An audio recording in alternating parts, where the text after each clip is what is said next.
Saudara, Lebaran jadi momen yang paling dinanti usai berpuasa selama sebulan. Di masyarakat Sulawesi Selatan sejumlah tradisi dilakukan saat Lebaran tiba, tidak terkecuali berkumpul bersama keluarga. Lalu apa saja tradisi lainnya di masyarakat Sulawesi Selatan? Berikut liputannya. Lebaran tiba, saatnya saling memaafkan dan kembali fitri. Yaps, Lebaran jadi salah satu momen yang paling dinanti. Lebaran selalu dinanti, apalagi dirayakan hanya 2 kali dalam setahun. Beragam tradisi pun dilakukan saat momen Lebaran, tak terkecuali bagi warga Sulawesi Selatan. Tradisi turun-temurun selalu digelar kala Lebaran tiba.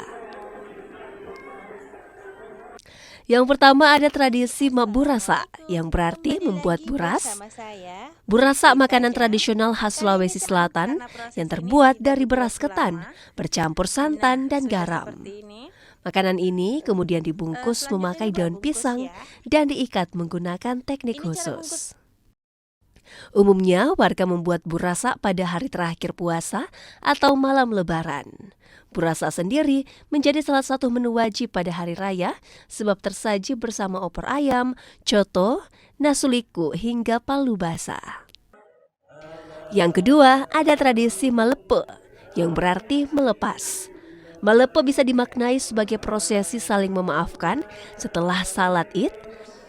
Namun ada juga yang mengartikan dengan cara melarung pakaian lama ke sungai atau ke laut sebagai simbol menghanyutkan segala dosa, sial atau sifat-sifat buruk di masa lalu diganti dengan busana yang baru.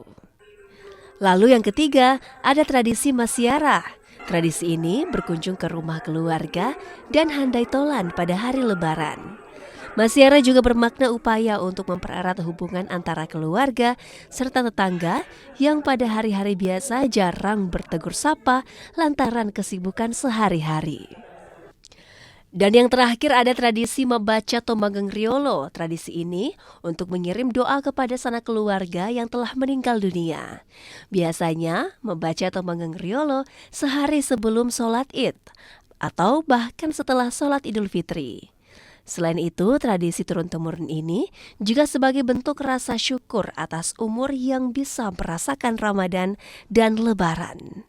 Nah, itu dia beberapa tradisi masyarakat Bugis Makassar saat Lebaran tiba. Tim Liputan.